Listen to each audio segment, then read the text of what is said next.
Hello दोस्तों। I hope आप सब बहुत अच्छे से होंगे। आज एकादशी है, कामदा एकादशी। और हम मंथ में 2 बार एकादशी का फास्ट करते हैं। एकादशी हर 15 दिन के अंतराल पे आती है, एक कृष्ण पक्ष में और एक शुक्ल पक्ष में। और हम भगवान विष्णु को इस व्रत को समर्पित करते हैं। एकादशी का जो फास्ट रखते हैं हम, उसमें भगवान विष्णु की ही पूजा अर्चना करते हैं। और अन्न की जगह फलाहार का हम प्रयोग करते हैं। मतलब अगर हमें राइस नहीं खाने तो उसकी जगह हम सामक खाएंगे, सामक राइस खाएंगे। और अगर हम गेहूं का आटा नहीं खाएंगे तो उसकी जगह हम कुट्टू का या सिंघाड़े का आटा खाएंगे। एक्चुअल में इस फास्ट का ये मतलब नहीं है। देखो, उपासना अपनी जगह पे है, वो तो करनी ही चाहिए। लेकिन हमारे ऋषि मुनियों ने, आयुर्वेदाचार्यों ने जब इस फास्ट को बनाया था ना, जब लोगों के लिए इस फास्ट को मैंडेटरी किया था, उनका मकसद था हमारी हेल्थ से जुड़ा हुआ। एक्चुअल में एकादशी के दिन हमें अन्न नहीं खाना है, हमें उस दिन फलाहार भी नहीं करना है। हमें एक्चुअल में निराहार रहकर उस व्रत को करना होता है। उस व्रत में हमें सिर्फ जल ग्रहण करना होता है। अगर आप नहीं रह सकते तो आप लाइम वाटर या नींबू का पानी ले सकते हो। लेकिन दिक्कत क्या थी कि लोगों को ऐसे साइंटिफिकली किसी चीज़ को समझाना उस टाइम पॉसिबल नहीं था। अब तो समझ सकते हैं ना हम सब। तो उस टाइम क्या था कि अशिक्षा बहुत ज़्यादा थी, शिक्षा की कमी थी, तो साइंटिफिकली कोई चीज़ किसी को समझाना इम्पॉसिबल था। तो फिर धर्म के नाम पर लोग इजीली समझ जाते थे और शिद्दत के साथ उस काम को करते भी थे। तो भगवान विष्णु की उपासना को और उनकी पूजा अर्चना को इस व्रत से जोड़ दिया, तो लोग बड़े ध्यान से और शिद्दत से करने लगे। कोई वैकुंठ की प्राप्ति के लिए, तो कोई यहाँ सुख समृद्धि और शांति के लिए। लेकिन एक्चुअल में है क्या, इस व्रत का जो मेन मकसद है वो ये है कि हर 15 दिन में आपको एक दिन निराहार रहना है।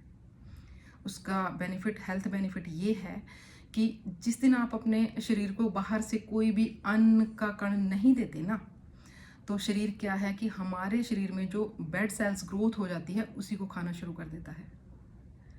तो वो जो बेड सेल्स हैं, एक्स्ट्रा ग्रोथ हुए सेल्स हैं, आने वाले टाइम में वो कैंसर सेल में कन्वर्ट हो जाते हैं।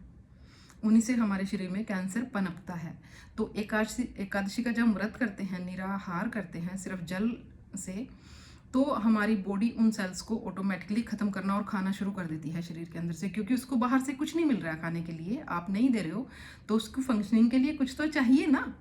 ठीक है, जब उसको फंक्शनिंग के लिए कुछ चाहिए, उसको तो डाइट चाहिए। आप नहीं दे रहे तो वो क्या करेगी? एक्स्ट्रा सेल की जो ग्रोथ है, जो हमारे शरीर में इधर उधर पड़े हुए हैं, वो उनका सफाया शुरू कर देगी।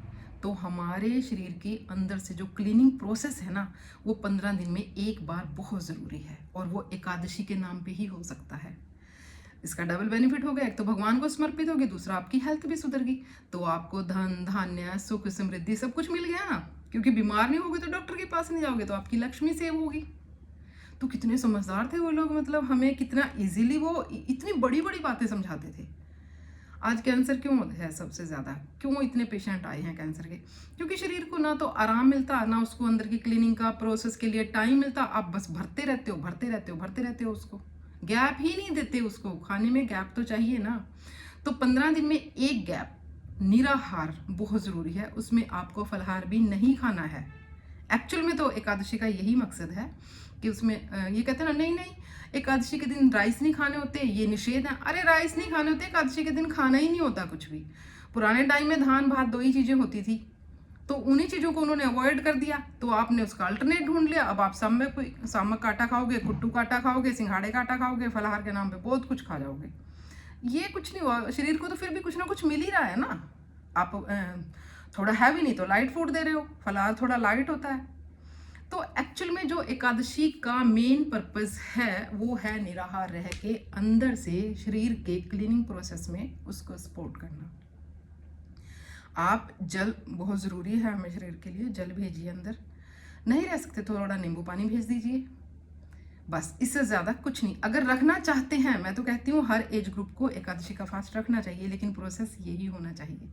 चाहे आप मंथ में 1 बार करो या मंथ में 2 बार करो, पूजा पाठ करते रहो। आपकी धार्मिक भावना को आहत करने का मेरा कोई उद्देश्य नहीं है।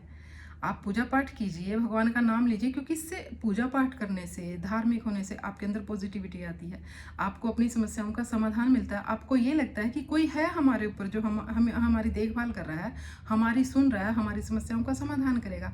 और आशावादी होना, धार्मिक होना बहुत ज़रूरी है। आपके अंदर अगर पॉजिटिविटी आती है, वो आपकी हेल्थ को इम्प्रूव करती है, उसका कोई नुकसान नहीं है। तो आप पूजा पाठ अपने जैसे करते हैं वैसे ही कीजिए, लेकिन व्रत के नाम पे व्रत को उसी तरह रखिए जो ज़रूरी है। एकादशी के दिन ना तो आपने अन्न खाना है, ना ही आपने फलाहार करना है। आप उस व्रत को रखिए सिंपल पानी पी के, नहीं रख सकते तो नींबू पानी पी के।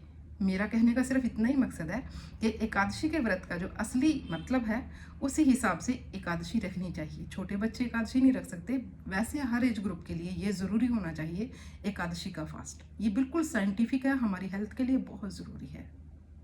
तो प्लीज़ ध्यान रखिए, आगे से आप फास्ट रखें तो।